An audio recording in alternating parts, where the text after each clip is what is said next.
Nutrition schedule మనకు అన్ని రకాల పండ్ల తోటలు కావచ్చు, కూరగాయ తోటలు కావచ్చు, పత్తి మిరప లాంటి పంటలు కావచ్చు, ఏ పంటలు అయినా సరే ప్రతి రైతన్న ఈ న్యూట్రిషన్ అనే పోషకాలు అనేది ఏ విధంగా ఇస్తున్నాడంటే మొక్క మొదటి దశలో నైట్రోజన్, ఫాస్ఫరస్, పొటాష్ లేదంటే మన ఈ మెగ్నీషియం సల్ఫేట్ ఇలాంటివి వాడుకుంటున్నాడు.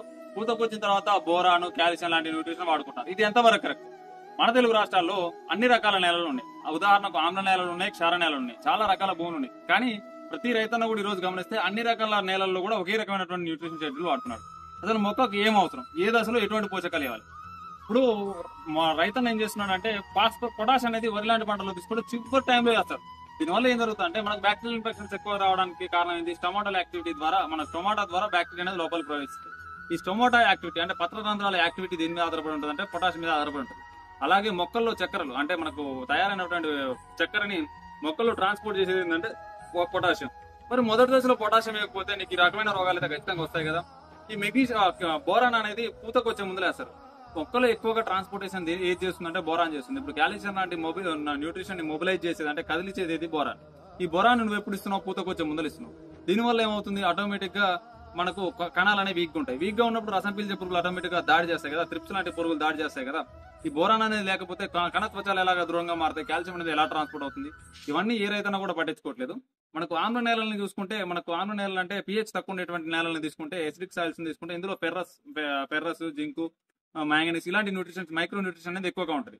సెకండరీ న్యూట్రిషన్ అనేటువంటిది మెగ్నీషియం, కాల్షియం ఇలాంటి న్యూట్రిషన్ తక్కువగా ఉంటుంది. క్షార నేలని తీసుకుంటే కాల్షియం, మెగ్నీషియం లాంటి న్యూట్రిషన్ ఎక్కువ ఉంటుంది. ఈ మైక్రో న్యూట్రిషన్ అనేది తక్కువగా ఉంటుంది, అంటే ఆల్కలైన్ సాయిల్స్ తీసుకుంటే. మరి రెండింటిలో ఒకటే షెడ్యూల్ ఫాలో అయితే ఆటోమేటిక్ నష్టపోతావు కదా.